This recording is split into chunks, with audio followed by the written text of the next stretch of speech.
이름으로 또 하나님께서 환경과 여건을 열어주셔서 주님 앞에 나와 주의 몸된 교회 머리 되시는 예수 그리스도가 오늘도 예비하신 은혜를 사모하며 발걸음을 움직여 여기 있게 하신 주님을 찬양합니다. 하나님 오늘도 살아계신 하나님의 말씀이 믿음은 들음으로 말미암아 더 우리의 믿음이 견고히 되어진다 말씀하셨으니 오늘 주신 말씀이 우리를 견고히 세워주시고 약속에 따라 주님이 허락하신 모든 것을 받아 누리는 참으로 복되고 복된 우리 모두 되게 하여 주시며 하나님 우리의 예배를 받아 주옵소서. 주님을 맡기며 감사하며 예수 그리스도의 이름으로 기도합니다. 오늘 하나님의 말씀을 그 빛의 갑옷을 입자라는 말씀으로 함께 나누기 원합니다. 오늘 말씀이 로마서 13장 11절 12절의 말씀인데요. 그 말씀 우리가 한번 그 말씀을 중심으로 해서 진짜 이 시대가 우리가 그냥 지난날처럼 믿어도 되는 때가 아니라 하나님이 이 시대에 준비하신 은혜와 이 시대를 우리가 어떻게 이겨나갈 것이고 또 장차 어떤 시간들이 우리에게 주어져 있는지 그런 것들을 알고 준비하는 우리가 되길 원합니다. 왜냐하면 하나님께서는 창세기부터 사실은 그 전부터지만 창세 이전에는 우리가 만들어진 존재는 아니니까 창세부터 계시록에 이르기까지 다시 말하면 온 이 지구의 모든 이 생명을 가진 자들이 살아 존재하는 모든 시간에 처음부터 끝까지를 성경에 다 말씀하고 계십니다. 그래서 우리가 하나님의 말씀을 정말 잘 보게 되고 그 말씀을 깨닫게 되면 우리가 지금 이 땅에 보내진 이 시간을 우리가 어떻게 살아야 되고 어떻게 승리할 수 있고 그리고 우리의 마지막은 어떻게 될 것인가를 다 알 수 있도록 말씀에 기록해 놓으셨어요. 그래서 우리가 하나님의 말씀을 바로 깨닫고 바로 볼 수 있다면 그것이야말로 가장 큰 은혜가 아닌가 싶습니다. 근데 오늘 로마서 13장 11절에서 12절의 말씀이 우리로 하여금 다시 한번 새롭게 일어나는 그런 시간이 되길 원하면서 제가 다시 한번 또박또박 읽으면서 오늘 나눌 말씀을 좀 나누려고 합니다. 또한 너희가 이 시기를 알거니와 자다가 깰 때가 되었으니 이는 이제 우리의 구원이 처음 믿을 때보다 가까웠습니다. 밤이 깊고 낮이 가까웠으니 그러므로 우리가 어둠의 일을 벗고 빛의 갑옷을 입자.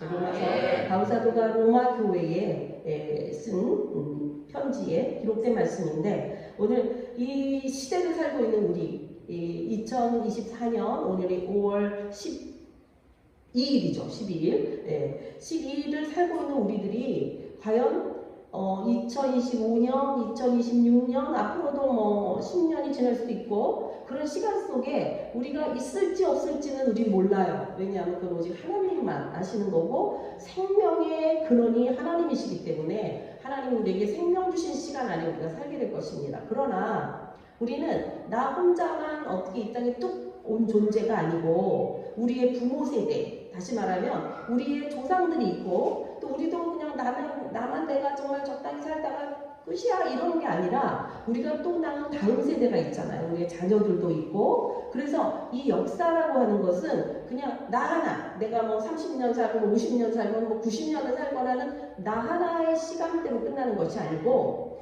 하나님은 또 그에게 자녀를 주시고 그 성경에 보면 누구가 누굴 낳고 누가 누구 낳고를 한참 많이 써 있잖아요. 그래서 아니 이 사람들 나도 모르는 사람 이름을 왜 이렇게 성경에 많이 기록해 놓으셨나 라고 생각했는데 하나님은 이 계보 다시 말하면 이 가문과 가문 계보를 통하여서 하나님의 역사가 이 땅에 이루어진다는 거죠. 그래서 아담부터 이 첫 번째 인간이 창조된 아담으로부터 이 마지막 때까지 있을 주님이 다시 오실 때 만나게 될 그 사람들 아니면 그 전에 우리는 또 먼저 육을 벗을 수도 있죠. 그러나 마지막에 살아서 주님을 만나는 그 시대에 사는 그 사람들까지 사실은 하나님의 역사는 끊어진 역사가 아니고 계속되어져서 하나님의 뜻을 이루는 역사라고 하는 것이에요. 그래서 우리가 어느 시기에 우리가 2024년도에 있는 이 시간에 하나님이 나를 통하여 하나님의 역사 가운데서 이루실 일이 있다는 것이죠. 그래서 오늘 우리가 어떻게 살아가야 되는가라는 부분을 보면서 제가 목소리가 조금 전 같지가 않은 게 한 2, 3주 동안 목에 약간의 그 염증 비슷하게 이렇게 건조증 이런 게 와가지고 제가 한 며칠 동안은 소리가 안 나왔다가 이제 소리가 조금씩 회복되어지는 중에 있는데 한 그 3주 가까이 됐는데도 소리가 예전처럼 회복이 잘 안 돼요. 뭐 환경 때문일 수도 있고 공기 때문일 수도 있는데 그래서 좀 전에같이 좀 깨꼬리 같은 목소리로 해드려야 되는데 약간 기스가 나는 그죠? 소리가 나오는 것 같아서 좀 죄송하긴 한데 하나님께서 은혜로 다 덮어주셨으면 좋겠습니다. 자, 여기서 첫 번째로는 우리가 이 말씀 속에서 너희가 이 시기를 알거니와 그렇게 말씀하고 있어요. 이 시기를 그러니까 알아야 된다는 거잖아요. 이 로마서의 바울사도가 로마 교회에 보냈던 그 시기를 그때 그 사람들은 말씀을 보면서 그 시기를 알아야 됐을 거고 오늘 우리들은 이 바울 서신을 보면서 이 바울사도가 오늘 나에게 우리에게 해주는 말씀이 너희가 이 시기를 알아야 된다라고 말씀하고 있다는 거예요. 그러니까 1100몇 년 전에 1900년 전에 그런 말씀으로 끝난 것이 아니라 하나님의 말씀은 오늘도 살아있는 말씀이시고 그 말씀을 이루어 가시는 말씀이고 그 약속이 성취되어지는 말씀이기 때문에 오늘 이 말씀이 오늘 우리들에게는 무엇을 말씀하시는가를 그런 관점으로 말씀을 봐야 되겠죠. 그런데 여기 보니까 너희가 이 시기를 알거니와 그렇게 해서 시기라는 말씀이 있는데 더군다나 이 시기는 어떤 때냐면은 자다가 깰 때라고 말씀하고 있다는 거예요. 그래서 너희가 이제 제가 이 말씀을 이제 계속 풀어가긴 하겠는데 이제 우리의 구원이 처음 믿을 때보다 가까이 왔다 이렇게 지금 11절에서 말씀하고 있거든요. 그러면 도대체 우리가 지금 오늘 예배를 드리는 그리고 우리가 지금 살고 있는 이 시대 그래서 어쩌면 우리 모두는 100년 안에 다 들어있을 거예요. 그죠? 100년 어간 안에 있는 사람이 100년 전에 태어나신 분 안 계시죠? 지금으로부터 100년 더 넘게 사실 분 계세요? 어렵죠? 근데 우리는 지금 100년이라고 하는 길어야 100년이라는 시간대 안에 우리가 지금 살고 있거든요. 그럼 이 시간 안에서 지금 이 시기는 어느 때인가 라는 것을 우리가 알 필요가 있다는 거죠. 그런데 우리가 성경에 보면 이 시간을 얘기할 때는 두 가지 단어로 말하자면 그 시간에 대한 개념이 있어요. 그래서 그 헬라어에 기록된 그 단어가 어떤 것인 줄 알아야만 우리가 성경을 볼 때에 지금 로마서 3장 11절의 말씀도 너희가 이 시기를 알거니와 그랬을 때 이 시기라고 하는 단어가 시간을 의미하는 거잖아요. 말하자면 어느 때를 의미하는 거잖아요. 근데 여기에 단어가 뭐를 썼냐면 카이로스라고 하는 단어를 사용하고 있어요. 그러니까 이때하고요. 또 사도행전 1장 7절을 보면 때와 시기는 아버지께서 자기 권한에 두셨다라고 할 때 이 때와 시기라고 하는 게 똑같은 것 같은데 단어 생각보니까 때나 시기나 한국말로 들으면 비슷한 말이잖아요. 그런데 원어로 보게 되면 다른 단어를 쓰고 있다는 거예요. 다시 말하면 때가 크로노스라고 하는 단어를 쓰고 있다면 시기는 카이로스라고 하는 단어를 쓰고 있어요.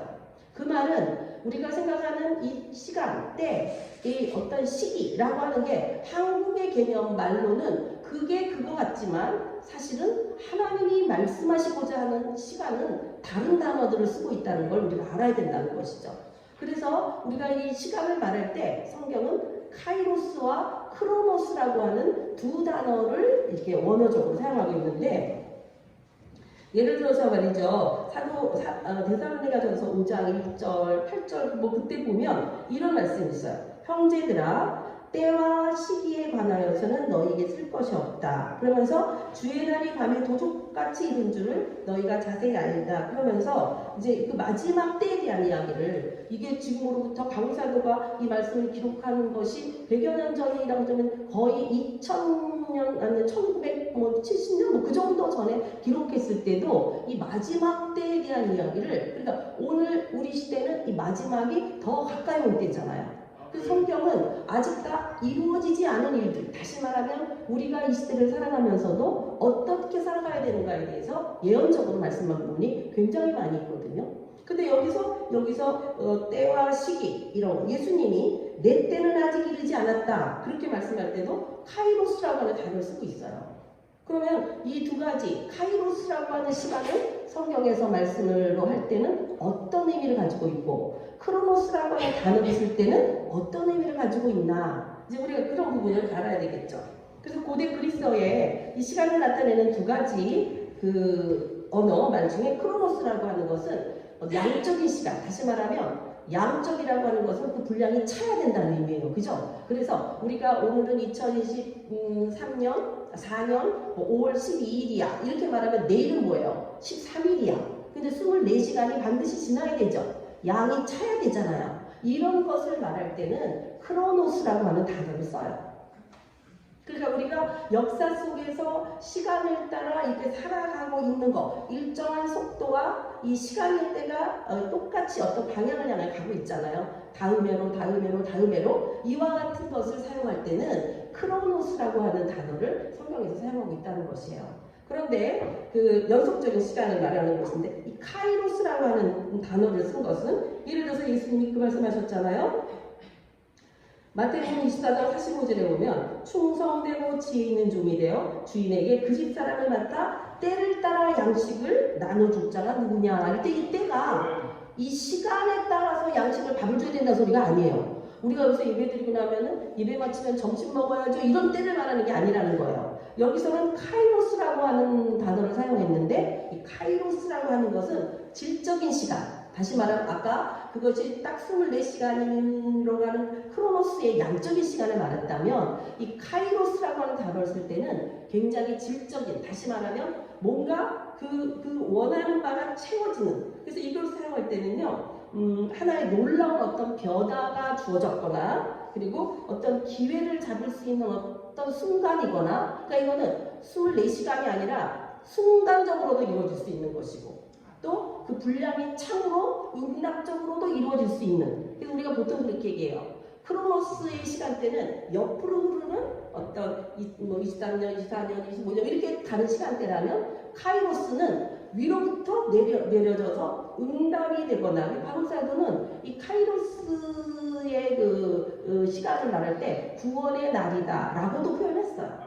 그러니까 하나님의 역사가, 우리 관점으로 보면 하나님의 역사가 이 땅에 이루어지는 때, 그게 우리가 기도가 차야 되고 우리의 삶의 열매가 나타나기까지 시간이 걸리잖아요. 그것처럼 하나님의 약속하신 것들이나 하나님의 어떤 질적인 분량에 채워졌음으로 말미암아 이 땅 가운데 이루어지는 그 역사의 그 시간을 우리는 그거를 카이로스라고 말한다는 거예요. 그러니까 우리가 성경을 보더라도 때를 말할 때나 시간을 말할 때, 지금 우리가 지금 본 말씀 속에도요 때라고 하는 게 보세요. 로마서 13장 11절에 보면 너희가 이 시기를 할 때, 이 시기는 카이로스를 말해요. 너희가 이 카이로스를 알거니와 자다가 깰 때, 또 말해요. 때를 말하죠. 이때의 단어는 호라라는 단어를 써요. 이 뭐냐면 너희가 이제 잘 시간, 이 호라는 바로 자다가 깰 시간이 되었다는 뜻이에요. 그랬는데 벌써 되었다 이 말이에요. 시간이. 이 벌써라는 단어도 어떻게 보면 그 때에 대한 개념이잖아요. 이게 바로 지금, 이제라는 뜻이에요.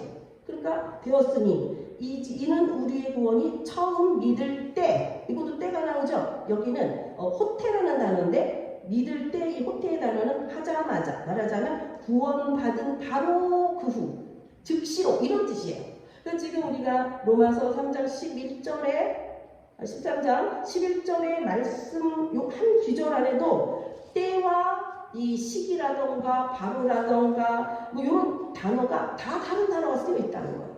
그러니까 우리가 하나님의 말씀을 제대로 이해하기 위해서는 이것이 정확하게 무슨 의미인지를 알아야 될 필요가 있다는 것이죠. 그래서 너희가 이제 이 시기를 알아야 돼. 무슨 시기냐? 하나님의 말씀하시는 그 시간을 알아야 돼 라고 말하는 거예요. 이 시기라는 게 지금 하나님이 우리에게 그 시간을 알려주시기 위해서, 그때가 어느 때인지를 알려주기 위해서 많은 사인들을 주고 계세요. 그래서 10년 전에 일어났던 일, 아니면 100년 전에 일어났던 일이 지금 똑같이 일어나고 있는 게 아니라 시간이, 크로노스의 시간 안에서 하나님의 카이로스의 그런 것들이 계속 우리들에게 보여지고 있는 때라는 것을 알아야 된다는 거예요. 그래야만 하나님이 지금 우리에게 무엇을 말씀하시는 이 시기에, 이때에 무엇을 말씀하시는지를 알 수 있게 된다는 거예요. 그래서 우리가 살아가는 이 시간은 그냥 크로노스의 시간대만 살아가는 게 아니라 우리 그리스도인들은 하나님이 역사하시는 카이로스의 시간대를 분별하면서 살아야 된다는 것이죠. 그래서 이 지금 말씀드렸던 이 두 가지 시간 개념을 가지고 볼 때 여기 보면은 바로 이 시기가 카이로스를 알아야 되는데 어떤 때냐고 좀 더 구체적으로 말하냐면 자다가 깰 때다 이렇게 말합니다. 자다가 깰 때. 그러니까 이 잔다라고 하는 개념은 성경에는 이것도 두 가지 개념이에요. 우리가 죽었다라고 하는 개념하고 잔다라고 하는 개념이 사실은 크로노스적 관점에서 보면은 똑같은 개념이에요. 그냥 육과 영이 분리되어진다는 뜻이거든요. 말하자면 이 땅에 우리의 육이 지금처럼 존재하지 않는다는 의미를 이 단어 속에 다 가지고 있어요. 그래서 인간 이 크로노스적인 관점에서 보면 육과 영이 분리되어진다는 건 뭐예요? 우리가 죽었다는 얘기예요. 그런데 성경에서 말씀하시는 하나님의 때를 말할 때는 이건 죽었다는 개념이 아니라 잔다라고 하는 개념으로 하나님이 바꿔서 말씀하시는 거예요. 그러면 죽었으면 어떤 결과냐? 그거는 끝이야. 다시 말하면 깨지를 못해요. 그런데 잔다라는 뜻은 뭐예요? 반드시 일어나는 것을 전제로 할 때 잔다라고 말하죠. 그죠? 밤에 잤어요. 그런데 아침에 못 일어났어. 그럼 어떻게 되는 거예요? 돌아가신 거예요. 근데 아침에 일어났어. 그럼 잔 거죠. 죽은 게 아니었어요. 이것처럼 똑같은 상황 같지만 하나님의 관점 속에서는 우리가 자고 있어서는 자고 있다는 얘기는 깰 때가 있다라는 얘기를 전제로 하신다는 거예요. 만약에 이 사건이 성경적 개념으로 이해를 못하면 이게 우리가 죽는다 그러면 끝이죠.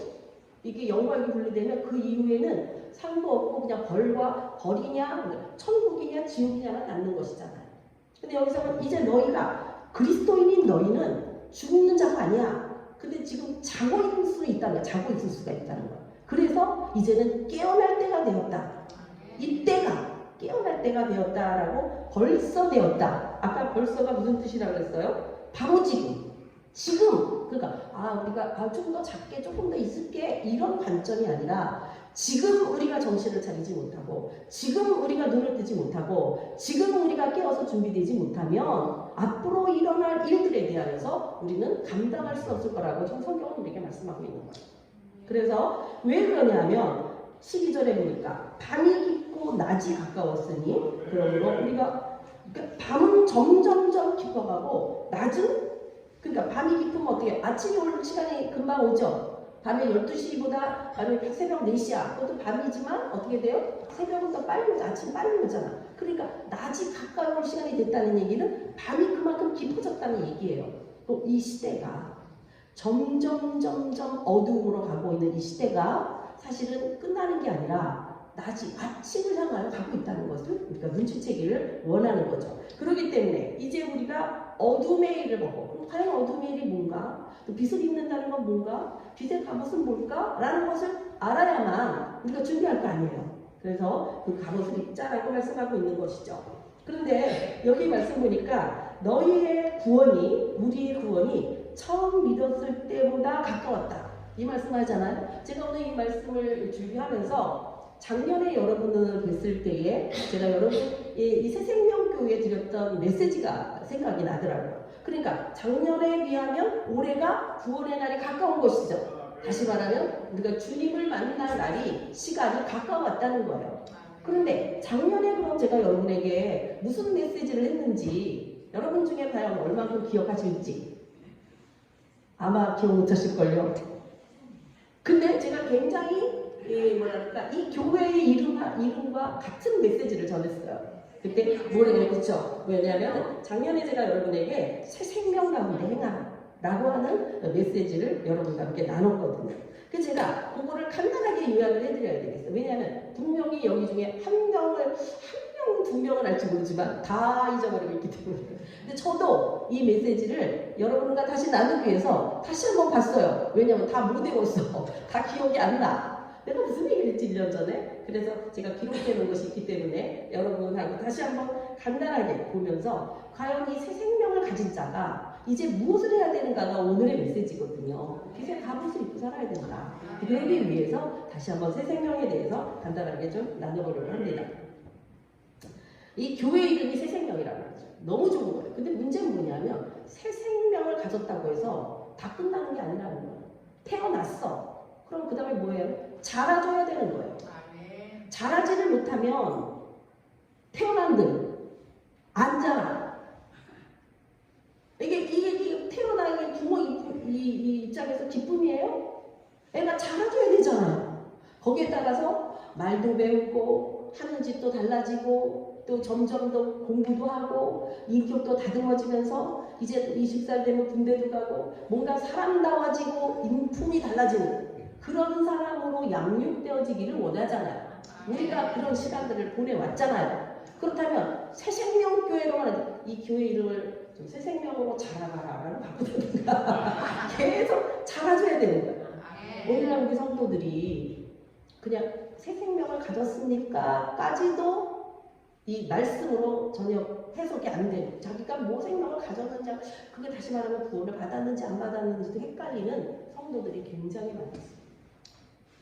그래서 지난 시간에 작년에 어떻게 사람들이 새 생명이 뭔지를 여러분과 나누려고 애를 썼고 그랬을 때 과연 나는 새 생명을 소유한 자인가? 다시 말하면 전에는 우리가 새 생명이 아니었다는 거예요. 옛 생명을 가졌다는 거예요. 다시 말하면 새 생명을 가졌다는 것은 예수의 생명을 가진 것이고 새 생명을 가졌다는 것은 영원한 천국의 주와 함께 살 수 있는 생명의 권한을 부여받았다는 것입니다. 이것이 믿는 사람의 최고의 축복이고 우리가 이것을 예수 그리스도가 나에게 우리에게 가져오셨기 때문에 우리는 이거를 복음이라고 부르는 것입니다.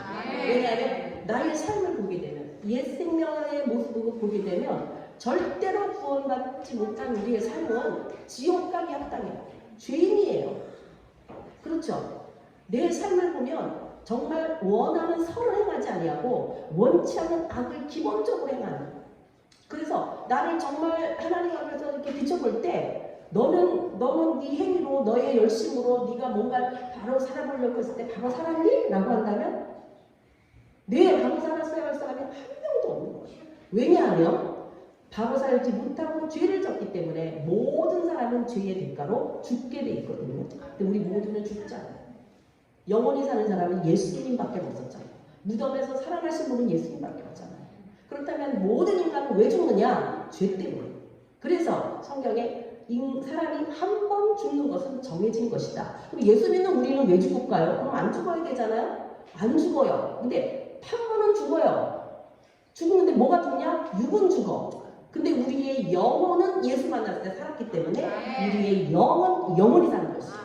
그래서 새 생명을 얻었다고 하는 것은 내게 영원한 생명이 있다는 건데 그 영원한 생명은 예수 생명이라는 것이죠.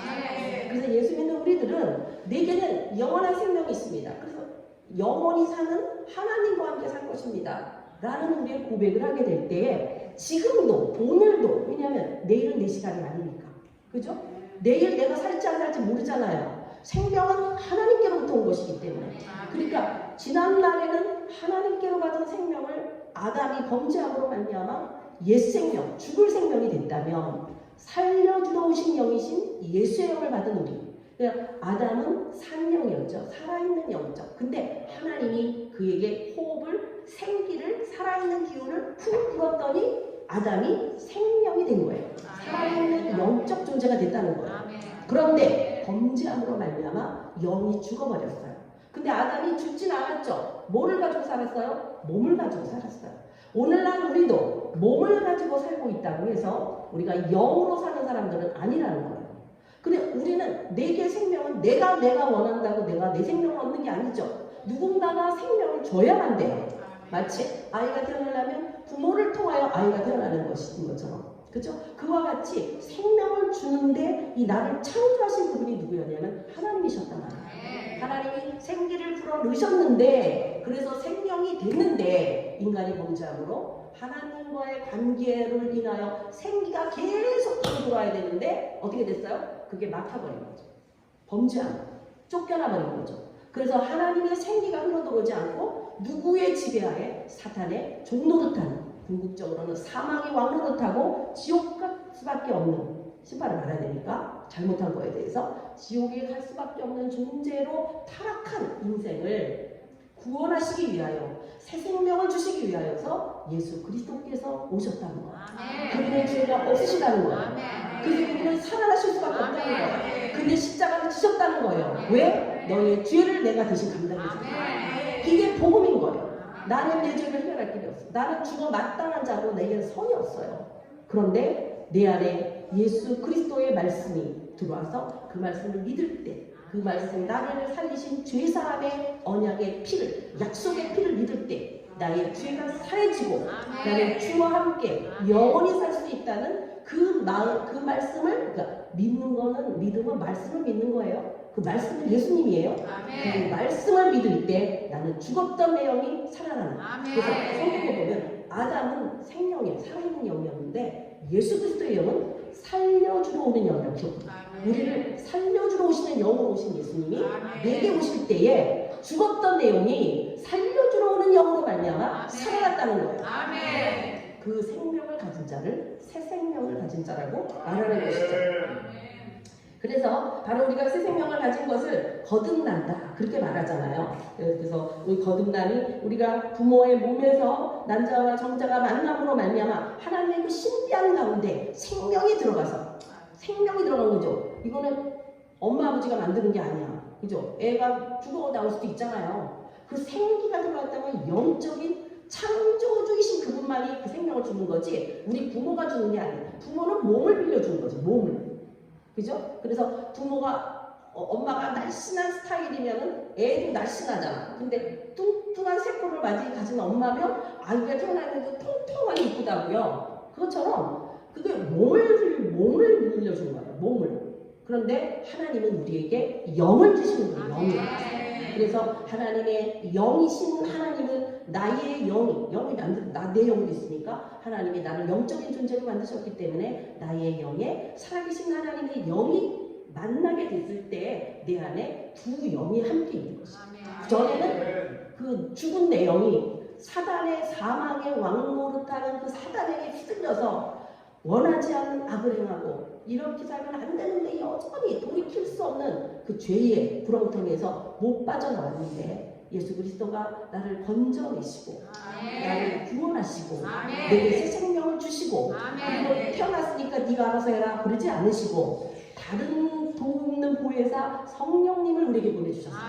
그 성령이 내 안에 지금 계심으로 이 새 생명을 유지해 나가고 새 생명이 더 강건해지고 이 새 생명의 능력으로 살 수 있도록 성령이 우리에게 오셨다는 거예요. 할렐루야. 이것이 바로 새 생명을 가진 자가 계속해서 그리스도 예수와 성령과 더불어서 함께 살아감으로 말미암은 그리스도인의 삶을 살아가는 사람들의 가장 기초적인 모습입니다. 그렇죠? 그래서 우리가 이제 이런 지난 시간에 지난 작년에 바로 이 말씀을 나눠드린 거예요. 그래서 보게 되면 그러니까 거듭나지 않으면 지금 그리스도로 말미암아 새로운 생기가 내게 불어들어오지 않으면 천국 못 갑니다. 하나님의 나라는 하나님의 방법을 통해서만 가는 것이고 우리도 내가 낳은 자녀를 내가 책임지지 옆집에 아줌마가 낳은 애를 내가 책임집니까? 아무리 내가 긍휼의 마음이 있고 사랑의 마음이 있어 자기 자식은요 책임 안 질 수가 없어요. 하나님이 우리를 성령으로 낳으셨기 때문에 우리가 하나님의 자녀이기 때문에 우리 아버지는 나를 책임질 수밖에 없어요. 할렐루야. 하나님 아버지가 나를 책임질 수밖에 없다는 것을 우리가 뭐랄까 아버지 우리가 그래서 애들이 뭐 누가 나 낳으랬어요? 하나님 아버지가 나 낳았잖아요. 엄마가 나 낳았잖아요. 이렇게 말하잖아요. 부모가 할 말이 없죠. 그처럼 우리도 우리의 연약함과 우리의 무지함과 우리가 알지 못하는 많은 주님 원하지 않는 일을 할지라도 우리 마음속에 하나님이 나 낳으셨잖아요. 그럼 하나님 책임지셔야 될 거 아니에요. 이런 생각 가지셔야 돼요. 왜냐하면 하나님이 절대 우리 포기 못 하시거든요. 왜? 당신의 피와 살로 나를 다시 만드셨기 때문에. 나는 주님의 것이기 때문에 주님이 내가 좀 잘못하고 부족하고 제대로 못해도 나는 아버지 딸이잖아요. 나는 하나님 책임져 주셔야 되잖아요. 내가 원래 못하잖아요. 내가 이렇게 미련하잖아요. 이렇게 말하면 그래 네가 너를 아는구나. 그러니 어떻게 네가 아니 내가 너를 도와줄 수밖에 없지. 우리 애가 어떻게 엄마 해줘야지 그거 안 해주면 나 못 살아요. 그거 안 해주면 내가 살 수가 없어 이러면 무슨 짓을 해서라도 부모가 하잖아요. 그거 살리려고. 하나님이 마찬가지세요. 그래서 첫 번째는 내가 그 하나님 자녀인가, 내가 구원받아서 내가 거듭났는가가 말씀에 견고 있어야 되고, 새 생명이 내게 있는가가 확실해야 되고, 그 새 생명이 성령께서 나를 지금 양육하고 계신가, 말씀과 기도로 나를 자라게 하시는가. 그래서 하나님의 말씀을 먹고, 그리고 기도를 통하여 소화시키고, 그리고 성령의 능력이 내게 임함으로, 그 말씀이 능력이 되는 거예요. 뭘 임함으로 말미암아 하나님의 사람다운 사람으로 성장해 가고 있는가. 그래서 새 생명으로 끝나면 안 되고 어떻게 해야 된다? 성장해 가야 된다. 그래서 작년보다 올해 여러분들이 성장하셨을 거라고 저는 믿습니다. 아멘. 하나님이요 천하보다 한 영혼 귀히 여기세요. 정말 아이가 뭐 10명, 11명 있고, 우리 어머니 때는 우리 어머니 형제가 11이시더라고요. 그리고 옛날에는 11씩 나면은 거의 반타작 그래가지고 반은 돌아가시고 태어나면서 뭐 자라면서, 그리고 뭐 정말 한 서너 명 계신가 한데, 그런 부모가 아무리 자식이 많다 할지라도 내 자식에 관해서는 책임지는 것처럼 하나님도 우리 한 사람 한 사람은 어떤 누구도 포기할 수 없는, 아이고 나는 뭐 하나님이 나한테 관심이 있으시겠어 그런 생각하시면 안 돼. 하나님은 나 하나를 절대 포기할 수 없는 것이 천하보다 귀하게 여기십니다. 천하를 가질래, 나를 가질래 그러면 제 생각에서는 그게 참 이해가 안 되거든요. 천하인데? 천하? 그만큼 내가 값어치가 있다고? 근데 하나님이 깨닫게 하시는 것 중에서 뭐가 느껴지냐면요, 천하는요 없어질 거잖아요. 그죠? 때가 되면 다 없어지죠. 그런데 나 영혼은요 절대로 없어지질 않아. 영원히 살 존재. 그러니까 영원히 사는 게 더 중요해요? 좀 쓰다가 버리는 게 중요해요? 저희가 그런 사람이에요. 내 영혼이 그런 사람이에요. 하나님 포기를 못하셔.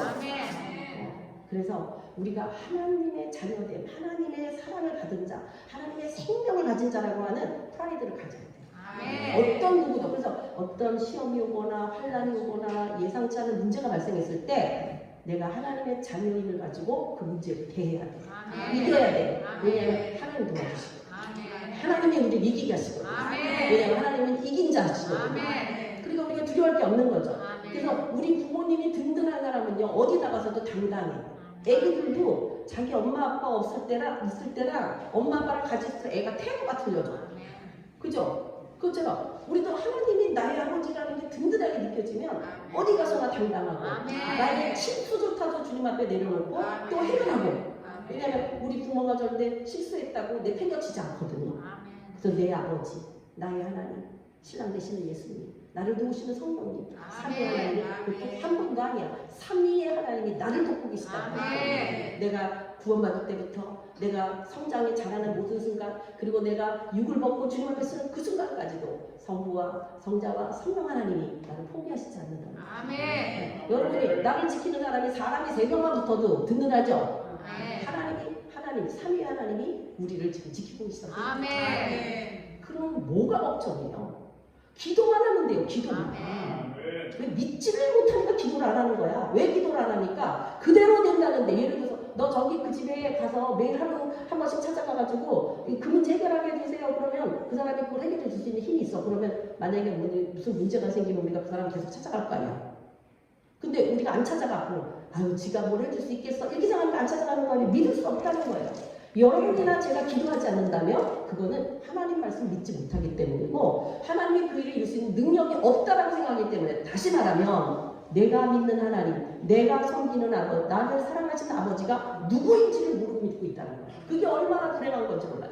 우리 아버지 돈이 얼마나 많은데, 우리 아버지가 얼마나 능력이 있는데, 우리 아버지 권세가 얼마나 대단한지를 모르고 여전히 가난한 거, 여전히 무식하게, 여전히 아무것도 없는 것처럼 그런 삶을 산다면 그것처럼 불쌍한 게 없어요. 왜냐하면 구하기만 하면 다 오는데. 구하는 내용도 다 써줬어요, 성경에. 뭘 구해야 돼요? 그럴 필요가 없다니까. 성경에 다 있다니까요. 그런데 우리의 믿음이, 우리의 하나님을 향한 진실함이, 하나님이 그렇게 이루신다는 사실을 믿지 못하니 결국 우리를 믿음의 길로 가지 못한다는 것입니다. 그래서 우리가 다시 결단해야 돼요. 내가 하나님 말씀 믿으리라. 엘리야가 내가 기도하지 않는 죄를 범하지 않겠다라는 것은 엘리야에게 준 사명이 나라와 민족을 위하여 기도하는 거였거든요. 그러니까 사명을 감당하지 못하면 죄 짓는 삶이에요. 하나님께서 우리를 위해 얘기해 놓으신 것이 너무나 많다는 거예요. 근데 지금 오늘 우리에게 주시는 말씀은 이제 너희가 새 새 생명을 가졌느냐? 그렇다면 그 생명이 어떻게 성장해 가야 되고 생명을 가진 자, 아기로부터 태어났을 때는 아기들이 하는 건 자고 먹는 일이에요. 그런데 조금 크면요, 이제 어린이집 가잖아요. 그러면 친구들하고 놀기도 하고, 막 서로 치기도 하고 넘어지기도 하면서 크죠? 그 다음에 초등학교, 중고등부, 청년 가잖아요. 그럼 지식도 배우게 되고, 인간관계도 배우게 되고, 선생님과의 관계도 알게 되고, 이렇게 성장해 가잖아요. 그러면 이 성장이 있어줘야 된다고 지금 말씀드린 것처럼, 이 우리의 구원은 벌써 얻었지만 완전한 구원에 이르지 않았다. 그래서 파우사도가 말했던 것처럼 우리가 구원의 과정을 살아가는 사람이다. 이 구원의 과정에서 어느 순간 수덕하면 안 된다. 왜냐하면 밥잘 먹다가 어느 날 밥 먹고 싶다가 계속 안 먹어. 그럼 어떻게 돼? 죽어요. 그것처럼 우리가 하나님의 말씀을 계속 먹어야 되고 기도를 계속함으로 말미암아 우리가 성장해 가져야 되는데, 그런데 예를 들어서 지금 20살이 됐어. 19살 때 군대 가나? 요즘 제가 아들이 없어갖고 18살에 가나? 군대를? 몇 살에 가요? 몰라. 저기 아들 없으시구나. 몰라. 근데 하여튼 가. 그런데 내가 25살인데도 군대 안 가면 나라에서 법에 걸리잖아요. 근데 안 가는 거야. 나 어머 그게 몇 살에 가는 건데요? 나 몰랐네요. 뭐 이런 식의 얘기하면 결국은 뭐예요? 감옥 들어가. 군대 가는 게 아니라. 예를 들어서 그것처럼 우리가 내가 지금 때가 어느 때고 내가 무엇을 해야 되는지를 모르면 우리의 믿음 생활이 방향성을 잃어버리기 때문에 결국은 내가 뭐 하고 있는지 모르고 믿는다는 거예요. 그러니까 믿는 게 아닌 거지 사실. 그냥 종교 활동을 하는 거예요. 그러니까 그런 사람은 언제든지 교회 그만두고 절에도 갈 수 있고 이상한 잡신이 들어가고 가서 귀신한테 물러가고 다 하는 거예요. 왜? 사실 믿지 않는 거거든. 하나님이 어떤 분인지 모르는 거거든. 근데 우리가 진짜 하나님을 안다면 말씀으로 그분을 알고 기도로 그분을 체험하고 내 삶 속에 그 하나님의 역사심을 증거의 삶을 살고 있다면 내가 지금 무엇을 해야 되는가? 지금이 어느 때인가? 때를 맞춰 뭐 해야 되죠? 지금 밤인데 일하고 나가? 그럼 이상한 거예요 그게. 낮인데 맨날 자고 있어? 이거 이상한 거죠. 그것처럼 지금의 때가 어느 때인가? 하나님은 무엇을 하시려고 하는가? 라는 것을 깨닫고 거기에 맞춰가는 것이 성장한 그리스도인이 하기 시작하는 일이에요. 초등학교 아이가 이제 초등학교 들어갔어 그러면 학교 가야 돼요.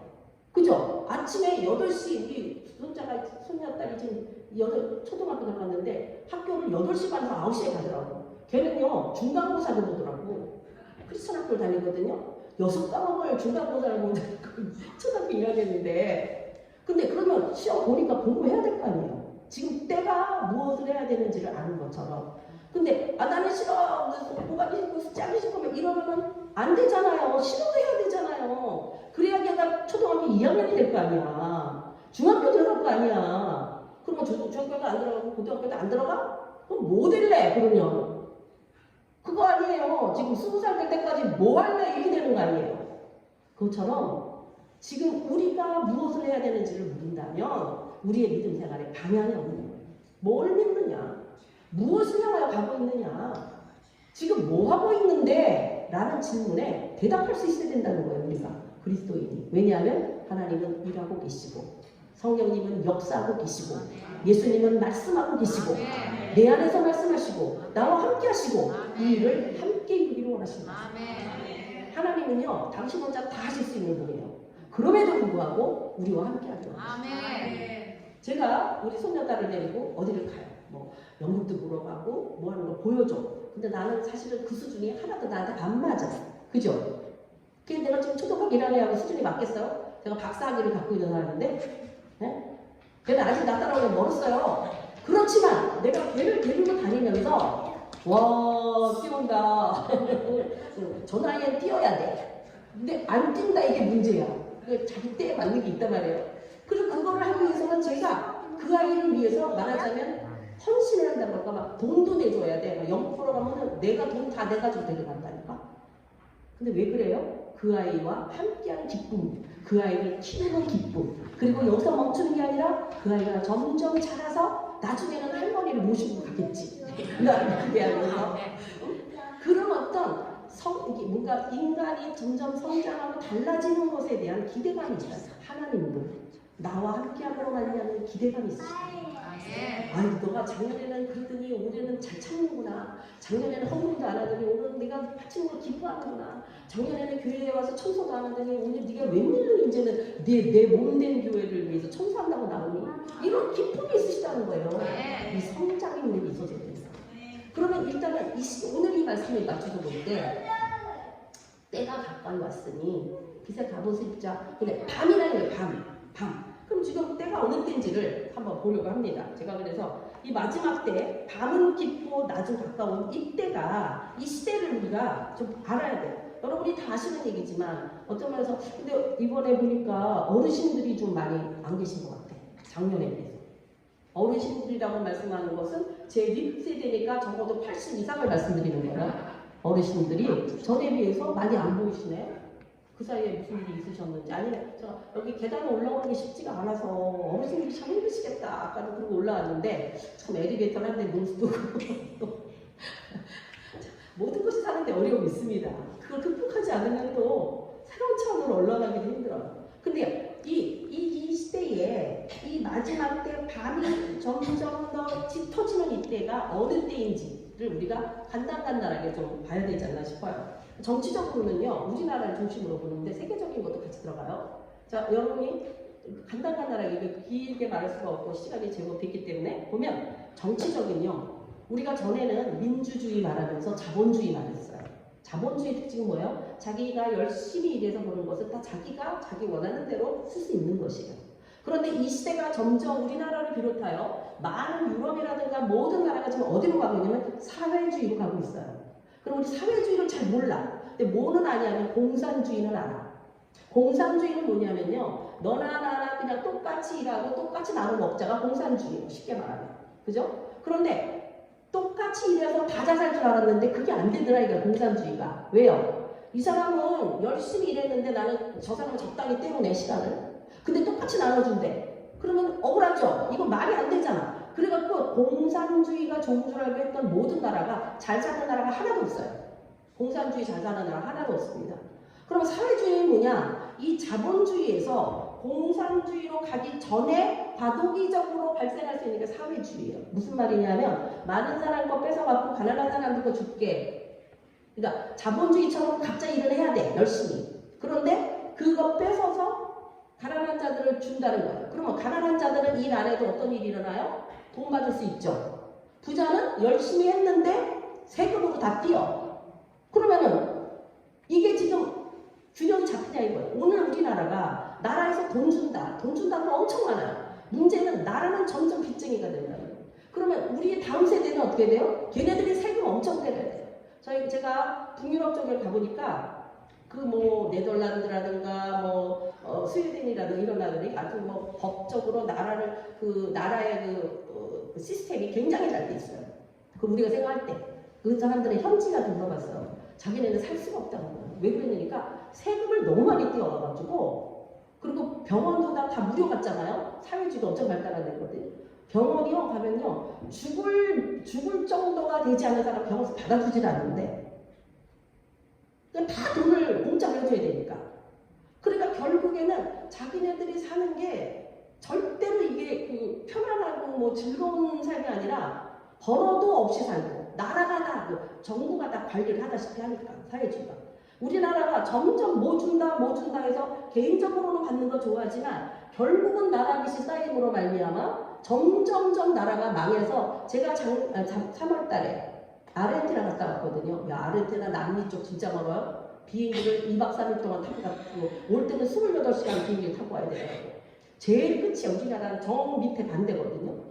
그 나라가 엄청 잘 살던 나라였어요. 몇 년 전, 한 30년 전, 40년 전에 아르헨티나는 세계 5개국 안에 들 정도 부자였대요. 근데 지금은요, 100만 원을 가지면 내 식구가 중층의 삶을 살아요. 그런데 얼마나 강도가 많은지, 이 명동 같은 거리를 가는데 모든 가게마다 있잖아요. 쇠창살을 다 만들어요. 그러니까 오픈된 유리가 아니고 쇠창살이 다 있어요. 저희가 식사를 가는 데 있잖아요. 밥 먹으러 가면 레스토랑에 우리가 밀고 들어가잖아요. 안 돼요. 전화를 미리 해가지고 거기 레스토랑에 와서 문을 따줘야지 들어가. 왜냐하면 강도가 많다 보니까 어느 누가 와서 진짜 총소지가 가능하니까요. 언제 누가 쏠지 모른다는 거예요. 가난한 나라가 됐어요.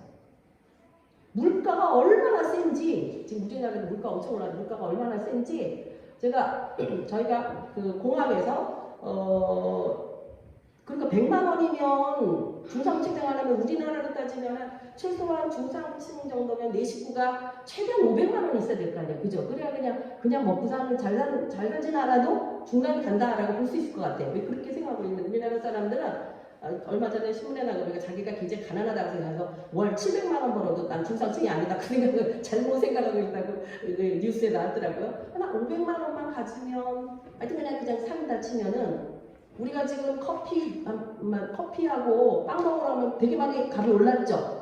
그러면 서너 명이 한 5명이 뭐 빵하고 커피 한잔 먹으면 3만 원은 보통 나와. 그죠? 안 가보셨어요? 그죠? 그런데 저희가 그 가난한 나라에서 공항에서 커피 하나고 요만한 그 소라빵 같은 거 하나 먹었는데 7만 원이 나와요. 그러니까 외식을 전혀 할 수가 없어요. 가난해. 그걸 몇 번 먹으면 그날 생활비가 없어요. 그리고 화폐 개혁이 안 돼갖고요. 저희가 집회하는데 그 선교사님이 이제 한 1박 2일 호텔에 머물면서 이제 그 인디오 마을에 집회를 하러 갔었기 때문에 가방에 뒤에 세게다가요 반을 돈을 담아놨다. 반을. 그러니까 그렇게 아까 커피하고 빵 먹었잖아요. 돈을 이만큼 내요. 2,000원짜리가 제일 큰 돈이야. 그러니까 그게 몇만 원이니까 이만큼을 내야 돼. 이게 아르헨티나예요. 왜냐하면 사회주의를 지향했기 때문에 결론이. 근데 이게 내가 혼자 한두 명이 어떻게 한다고 되는 일이 아니에요. 시대가 그렇게 흘러가고 있어요. 모든 게 흘러가는데 혼자 잡을 수가 없어. 흘러가는 거. 그죠? 시대가 사회주의와 우리나라도 되어가고 있습니다. 그러면 결국은 어디로 가느냐? 공산주의화 쪽이 되면서 다 망해버리는 결과가 가져오게 되고 정신 차려야 되는 게 한국 사람들이. 이거 20만 원, 30만 원 주는 거 좋아하면 안 돼요. 지금 받은 그 돈이 나중에 300, 400씩 우리 애들이 내야 되는 상황으로 가고 있는 게 대한민국 실정이에요. 그러면 경제적으로는 어때요? 이거는 뭐 금리 뭐 올라간다. 이거는 진짜 점점점 금리가 인상되고 우리가 사는 게 힘들어져 가는 것은 이제 여러분이나 제가 다 느끼는 거예요. 뭐 요즘 사과 사 먹기 너무 힘들어. 그죠? 과일이 막 옛날에는 1,000원어치 사과 사면 이거 한 봉지 였거든. 제 어렸을 때 기억. 요즘은 사과 하나에 몇천 원이 한 그 정도. 대여섯 개가 3만 원, 4만 원 이렇게 되는 거예요. 이게 지금 경제적으로 말할 것도 없죠. 이게 우리나라뿐만 아니라 세계가 마찬가지예요. 이게 더 심각해질 거예요. 그러면 그 다음에 문화, 교육 이건 모든 게 성문화로 가고 있어요. 모든 게 성적이에요. 모든 여러분과 제가 보는 TV에서 나오는 모든 광고 모든 포인트가 성적입니다. 자극을 주는 거예요. 그러니까 성적 혼란이 오게 되죠. 동성애는 말할 것도 없고 결론적으로 어때요? 그냥 남자 여자 이걸 다 포기하는 남성과 여성조차도 포기하는 내가 여성이다 내가 남자인데 내가 여자인데 남자 목욕탕에 들어가잖아요. 너 왜 여자가 들어가서 옛날 같으면 난리가 아니죠? 나 남자야 내가 이렇게 표명하는 법적으로 안 걸려요. 내가 여자라는 남자라는데 누가 뭐라 그래 이렇게 된 거예요. 법적으로. 그러니까 화장실도 지금 해외에 나가면요 남녀 화장실 다 같이 씁니다. 이런 시대가 지금 이 정치, 경제, 문화, 교육 이거는 교육은 아까도 우리 나를 데려다주는 분이 그 얘기하는 거예요. 요즘은 사람들이 인사를 안 해요. 교회에서 만나도 인사를 안 해요. 애들요 인사 안 해요. 제가 그랬어요. 제가 3층에 목사님 방이 3층에 갈 때 바로 옆 교실이 이제 중고등부 교실이면 교사가 20몇 명이 이제 하고 있거든요. 저보고 인사 안 합니다. 제가 그래도 그 교회 목사인데. 그리고 또 성도들은 또 연세 있는 성도들 다 뭐라 해요? 요즘 사람들이 인사를 안 하는데 인사 안 해요. 그냥 이러고 웃고 지나가던가 그것도 다행히 아니면 막 대표님하고 그냥 지나가던가 저한테 그럴 정도면 딴 사람 말할 것도 없잖아요.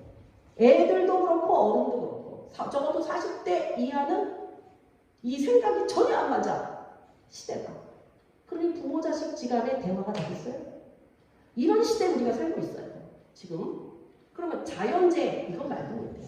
이거는 2024년에 들어서면서 이 세상이 지금 이 화산, 화재, 불나는 거, 지진, 토네이도, 비, 바람 뭐 이것이 영향권이 전에는 비가 어디 많이 왔어요. 그러면 어이구 100명, 200명 뭐 많아야 1000명이 어려워요. 이런 시대였는데 지금은요 5천만, 7천만이 영향권 안에 들어가요.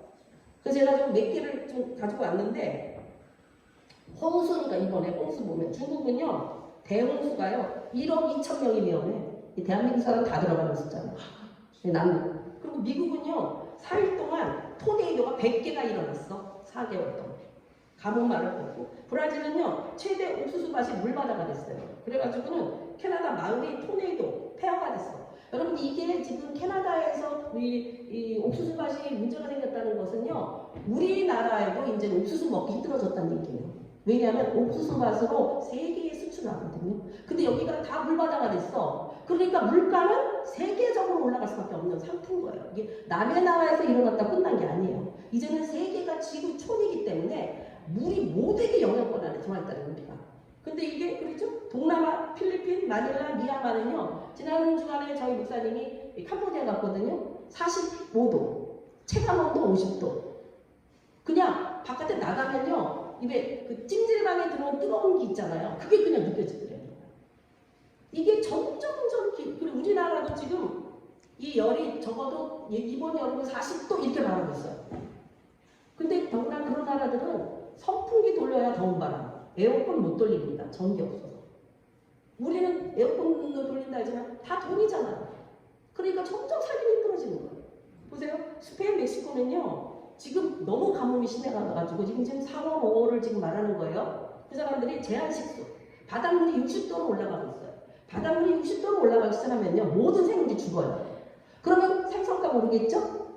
그러면 모든 게 움직이겠죠. 더운 데에 있는 물고기가 찬 데 있는 물고기가 더운 데 못 사니까 자꾸 찬 바다를 향해 오잖아요. 이것처럼 세계가 지금 같이 돌아가고 있다는 거예요.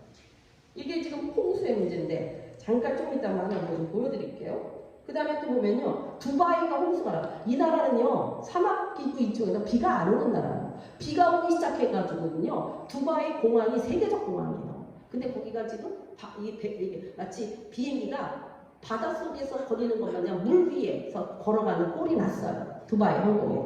우리나라 지금 아열대 기후거죠. 중국 거쳐서 계속 들어와요. 이 폭우가 우리가 지금 남부에 폭우 엄청 왔죠. 이와 같은 게 점점 많아지고 있다는 거예요. 이건 죽을 일밖에 없을 정도로 이제 점차적으로. 그리고 화산? 이것도 말할 것도 없어. 남태평양 통과는요. 23년 1월에 했는데 이게 기둥이 57km로 올라갔다. 57km 위로. 그러면은 이게 세계의 말하자면 그 먼지, 화산재 이런 게 세계를 돌아. 지구를 한 바퀴 돌아요. 우리나라에도 올 수 있는 거예요. 이런 식으로. 그리고 또 인도네시아 4월 달에 6번 화산이 폭발했고, 근데 이 화산이요, 원자 폭탄 500배 미력이에요. 지금 우리가, 일본의 히로시마 폭탄, 원자 폭탄, 이 정도 생각하는데 500개를 떨어뜨린 것과 같은 화산이 지금 폭발합니다. 세계. 인도네시아 루앙사는 이것도 마찬가지고요. 그리고 북유럽, 아이슬란드, 이런 데도 화산 폭발 3월에 했죠. 제일 문제는 백두산이 폭발한다는 거예요. 백두산. 이 백두산이 폭발하면은 이거는 남한까지 다 이게 그래서 우리가 이거를 미안한 얘기지만 북쪽에 바라는 분들은 기도해야 돼요. 남쪽으로 내려오면 우리 다 끝나요. 이 화산재는 다 잡혀버리고 이 영양권에 다 들어가요.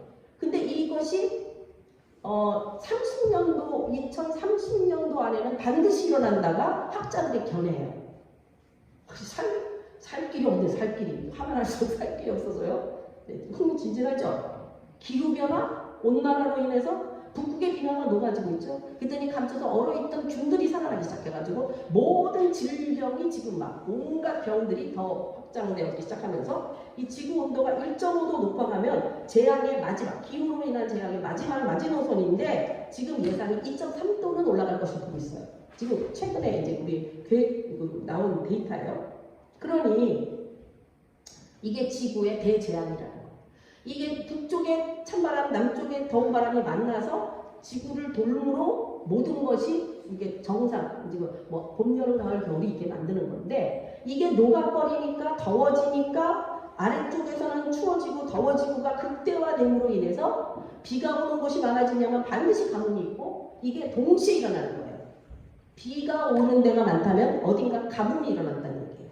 왜냐하면 대기권 안에 있는 거는 이 지구 안에 영향을 싸고 있는 모든 거는 그대로 보존되어 있죠. 이게 없어지거나 세계에 들어오지 않죠. 그러니까 이 안에서 지금 작동이 비정상적 작동이 일어나고 있어요. 지진은 말할 것도 없죠. 대만은요 1개월 전에 7.4 그 사상자가 1000여 명이고 이게 지금 뭐 계속 여진이 일어나고 있다는 거예요. 일본도 7.6 4개월 6개월 전에. 그리고 이 지난번에 그게 딱 일본 땅이 1.3m 움직여졌어. 3주 전에는요 6.6의 강진. 그러니까 이 지금 일본이요, 참 일본도 어떻게 되려나 모르겠어요. 이 지진이 작년에 비해서 2배로 늘었어요. 그러니까 지진이 점점점 많아지고 있다는 거예요, 일본이. 그나마 일본이 막아줘서 우리는 조금 덜한 건데 우리나라도 3.7 막 이런 식으로 지금 오고 있어요. 그것도 우리도 화재, 호주가 4년 전에 6달 동안 불이 꺼지질 않았어요, 호주가. 그래가지고는 여의도 면적의 17배 면적에 탔어요. 그리고 그 영향권 안에 들어오면 호주의 4분의 3이 불의 영향권 들어가 있어요. 이런 식이죠. 그렇죠? 또 2개월 전에는요 3만 명이 대피했어요, 호주가. 얘네는 전부 불이 나서 난리가 나요. 일본은 지진이 나서 난리가 나요. 중국은 홍수가 나서 난리가 나요. 미국은 토네이도가 나서 난리가 나요. 우리나라는 그 영향권이 3개나 미쳐요. 아프리카도 난리예요. 제가 작년에 파키스탄 갔을 때 파키스탄이 4분의 3이 물에 잠겼어요. 다행히 우리가 집회하는 장소고 그 역만 비가 거의 안 와서 거기는 아무 문제가 없어요. 4분의 3이 잠겼다니까요. 근데 옛날같이 어디 비 많이 왔어요 차원이 아니에요. 세계가 지금 이런 시대에 전염병 말할 것도 없죠. 코로나 이 세대를 이제 코로나 전후 세대로 봅니다. 코로나 전에 있던 거와 코로나 후에 우리들의 모든 삶의 그 틀이 달라졌어요. 교회도 안 나오잖아요.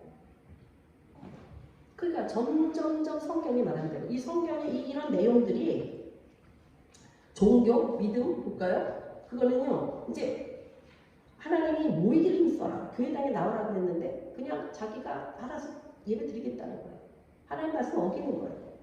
그래서 우리의 이 신앙 예배조차도 유튜브 예배를 드리게 되면서 예배 현장이 하나님과 함께하는, 그래서 우리가 함께 다 문제 있는 사람들이 교회 와서 지지고 복구하면서 하나님 사람을 쓰는데요. 어느 누구도 다 잘하는 사람 없거든요. 우리끼리 막 부딪히면서 하나님 말씀을 따라 살려고 노력하면서 달라져야 되는데 교회를 안 나온다는 거예요. 그리고 자기는 믿는다는 거예요. 하나님 방법이 아니에요. 그래서 성경에 보니까 마지막 때에 믿음을 보겠느냐 이렇게 말씀해요. 믿는 자가 아니라 믿음을 보겠느냐. 무슨 소리예요? 믿음 자체가 없어지는 시대에 우리가 가고 있다는 거예요. 그래서 이런 초자연적, 그런데 하나님이 이쪽에 일어나서 하나님의 계획은 여전인데 아주 특징적으로 이 마지막 때 하는 일 중에 하나는 이스라엘을 회복시키시는 거예요. 오늘 우리 오전에 설교가 하마스에 가는 건데 하마스 전쟁이요. 이게 그러니까 그 이름 자체가 하마스라는 이름의 뜻이 뭐냐 하면은 폐역. 그러니까 이게 폐역이라는 뜻을 갖고 있어 하마스가. 이것이 에서의 후손으로부터 흘러나온 모든 계보를 따르는 게 하마스예요. 그러니까 지금 이게 겉으로 이스라엘과 아랍의 싸움인 것 같지만 이걸 더 성경적으로 깊이 들어가 보면 이거는 에서와 약속의 아들 이삭과의 싸움이에요. 하나님은 그것을 예전부터 에서 아담 그 이후에 그 자손 아브라함과 이삭과 야곱의 후손으로부터 지금에 이르기까지 우리는 하나의 낱개의 사건으로 보고 있지만 성경을 통하여 들어가 보면 그때 하나님의 약속이 지금까지 흘러들어오고 마지막까지 이 싸움은 끝나지 않을 거라는 거예요. 그런 관점에서 하마스를 우리가 어떻게 봐야 될 것이며 이스라엘을 어떻게 봐야 될 것인가를 우리가 알고 있어야 돼요. 그리스도인. 그래서 이와 같이 마지막 때는 뭐예요? 이스라엘을 회복시키는 타임에 지금 들어갔고요. 그리고 마지막에 저 그리스도가 나타나서 우리를 믿는 우리 모두에게 정말 표를 받게 하는, 뭐 믿음이 있겠어요? 믿은 자가 있겠어요? 하나님의 인침을 받지 않은 자는 결코 이 영에서 통과할 자가 없어요. 제가 어저께 기도를 하는 중에 하나님 환상을 보여주시더라고요. 우리가 여러분이 아마 그런 거 보셨을 거예요.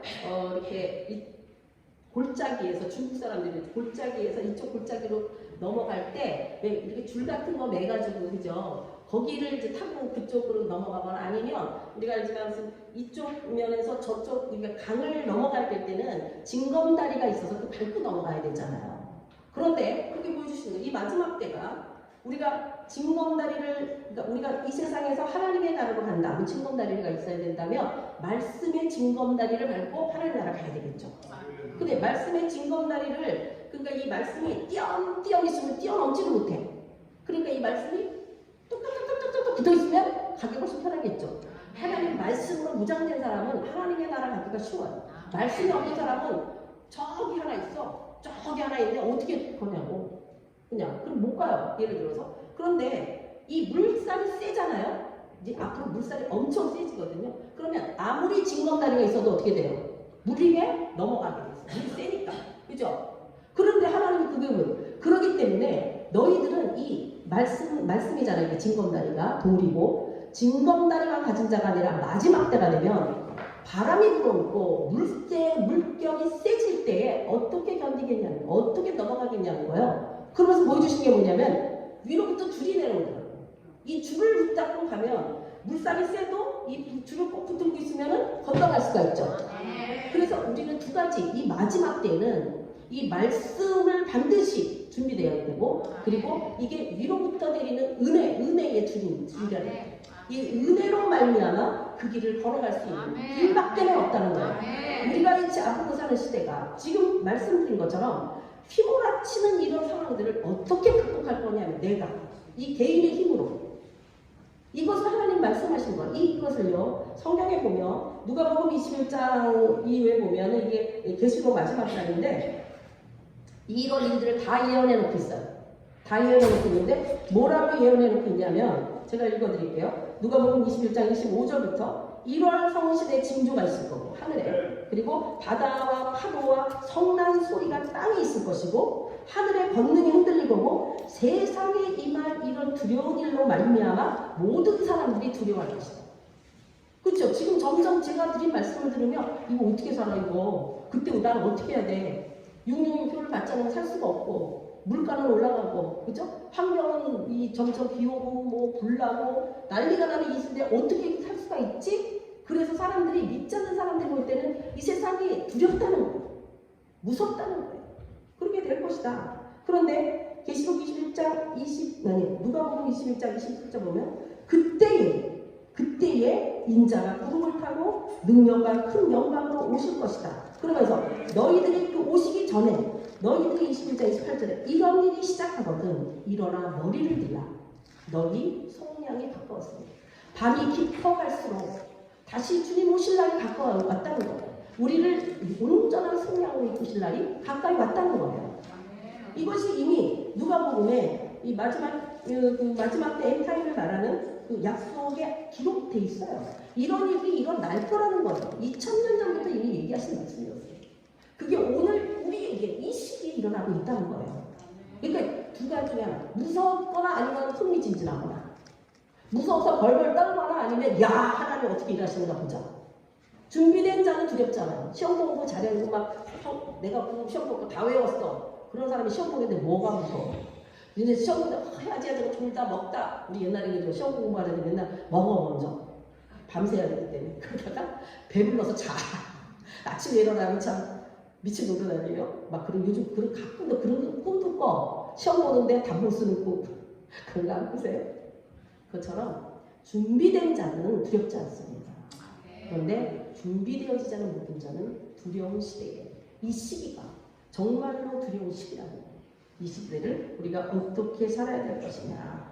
근데 오늘 이 말씀 속에서 로마서 13장 말씀 속에서 이제 말씀을 맞추면서 뭐냐면 너희가 어둠의 일을 벗어버리고 빛의 가곳을 입자 라고 말씀하시는 거잖아요. 도대체 어둠의 일이 뭐냐. 에베소서 5장 3절에서 6절을 보게 되면 이 어둠의 일이 뭔지 우리에게 정확하게 말씀해 주고 있습니다.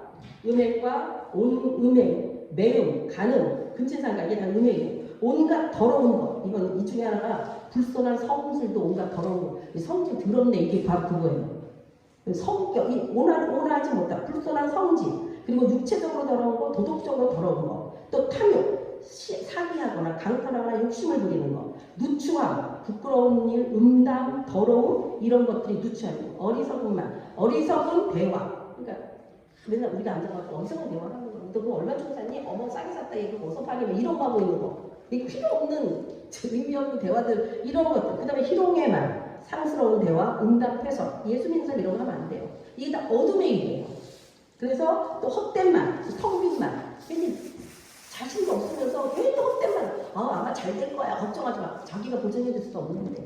이런 말들, 그리고 이런 게 속해 있는 자들은요, 다 우상 숭배자라고 말씀하고 있어요. 에베소서 5장 8절에서 10절을 보게 되면 이게 바로 우상 숭배자. 다시 말하면 하나님을 섬기지 않는 나머지 세상을 섬기는 자인데 그들이 하는 태도를 보니까 음행과 더러운 것과 탐욕과 누추함과 어리석은 말을 하고 희롱의 말을 하고 헛된 말을 하고 이런 자들은 바로 음행하고 더러운 자며 탐하는 자며 불순하고 불순종하는 하나님을 믿지 않는 자들과 어울리는 이런 자들에 참여하는 자들이 바로 악의 이 어둠에 속한 자라고 성경은 우리에게 분명하게 말씀하고 있습니다. 그러면 우리가 어떻게 빛의 자녀가 될 수 있을까? 어떻게 빛의 갑옷을 입을 수 있을까? 한마디로 말해서 나는 빛을 발할 수 없는 사람이야. 그죠? 내가 빛이 없잖아요. 그런데 누가 오시면 성경에 보니까 예수 그리스도가 빛이라고 말씀하셨죠. 그 빛이 내 안에 들어왔을 때, 자, 내 안에 들어오면 여러분 전구를 생각하세요. 내 안에 불을 탁 켜. 그 불을 탁 켜니까 빛이 이 속에서 착 켜지니까 빛이 밖으로 나가죠.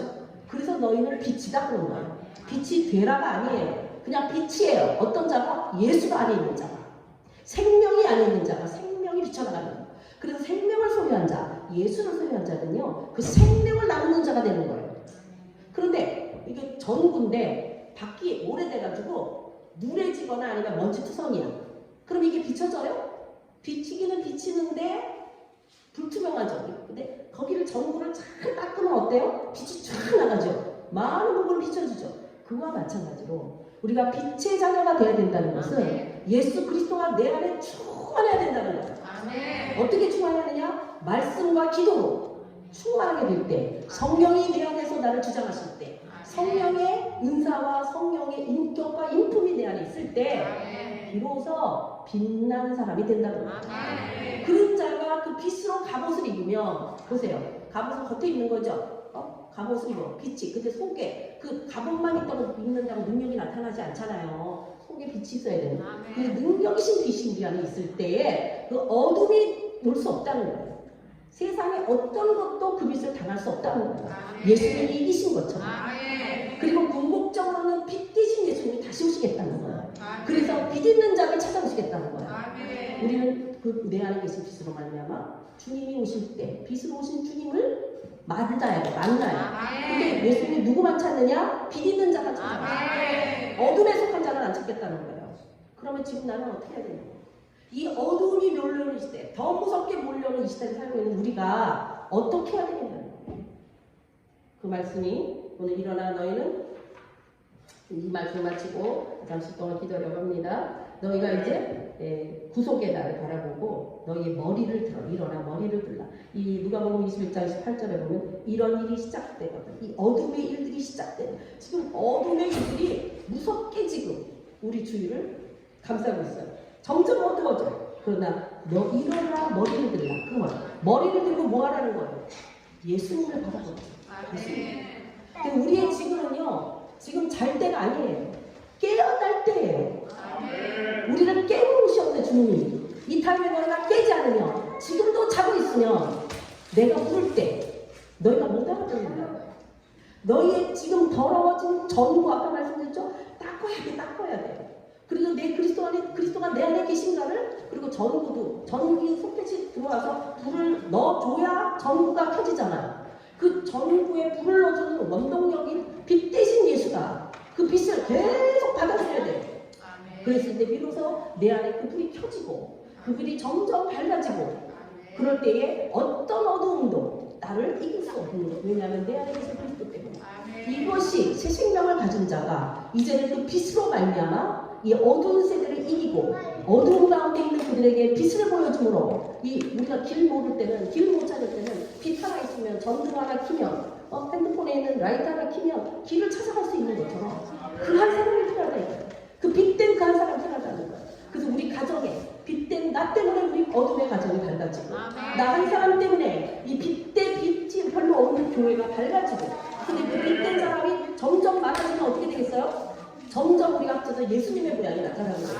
그 사람이 이 빛이 있고, 저 사람이 저 빛이 있어요. 다른 빛들이 있을 수 있어요. 그러나 우리가 합쳐질 때에 우리는 그리스도의 빛을 바르게 되는 거예요. 바로 교회는 그 한 사람 한 사람의 빛으로 말미암아 그리스도의 빛이 밝혀지는, 그래서 빛된 빛의 갑옷을 입은 자들을 통하여서 하나님의 교회가 빛나고, 그리고 세상의 어두운 자들, 어두운 가운데 있는 그들을 바로 교회로 교회로 빛 가운데로 인도해서 그들 또한 빛의 갑옷을 입히고 영원한 하나님의 빛된 나라, 영원한 그 광명의 그 나라로 갈 수 있는 하나님의 그 축복과 약속이 저와 여러분 우리 모두에게 있는 교회에게 주신 약속입니다. 그 약속을 붙들고 내 안에 그 어두움을 닦아내고 그리고 그 빛으로 주님 앞에 더 나가는 그 빛을 더 간구하는 그런 성경의 말씀이 뭐예요? 빛이 왔으나 어둠이 있는 그들이 원하지 않았다는 거. 우리들도 빛이 왔는데도 불구하고 원하지 않는 많은 그리스도인들이 있습니다. 왜냐하면 여전히 세상 속에 여전히 내가 원하는 것과 내 스타일을 포기하지 않고 내 방법을 포기하지 않고 여전히 내가 원하는 대로 내 생각대로 내 뜻대로 살려고 하는 것 때문에 빛 대신 예수 그리스도가 안에 들어오실 수 없다는 거죠. 그래서 우리가 정말 우리의 믿음이 예수 믿는 우리의 결국이 하나님의 나라 영원한 천국 영광의 나라를 들어가기 원한다면 영광도 빛이잖아요. 영화로운 빛. 그 나라에 들어가기 원한다면 내 안에 빛이 있는가를 체크하고 빛 대신 예수 그리스도가 계신가를 체크하고 그 빛으로 말미암아 우리 자신을 더욱더 밝혀가게 될 때 그 빛이 움직여지는 곳마다 어둠이 물러가고 그리고 어둠 가운데 있는 그들을 빛으로 인도하는 바로 주님이 원하시는 그 한 사람 그런 교회가 될 줄로 믿습니다. 그럼 저와 여러분이 될 수 있게 되기를 간절히 소망합니다. 자 이제 한 20분 정도 기도하겠는데요. 10분 정도는 다 같이 기도하고요. 한 10분 정도는 기도받기 원하시는 분 앞으로 나오시면 제가 조금 힘을 실어드려서 같이 기도하고 성령이 이 말씀을 또 자신의 그 어두움들이 무엇인지를 밝혀서 그것을 벗어버리는 그러한 시간을 좀 갖기 원하고 다음 시간에는 이 빛이 우리 안에서 어떻게 역사하실 수 있는가에 대한 그런 다음 주에 그 부분 나가서 정말 빛된 갑옷을 취하는 저와 여러분 될 수 있기를 바랍니다. 네. 저기 그 찬양 좀 틀어주시고요. 다 같이 기도하겠습니다. 이 마이크가 핸드 마이크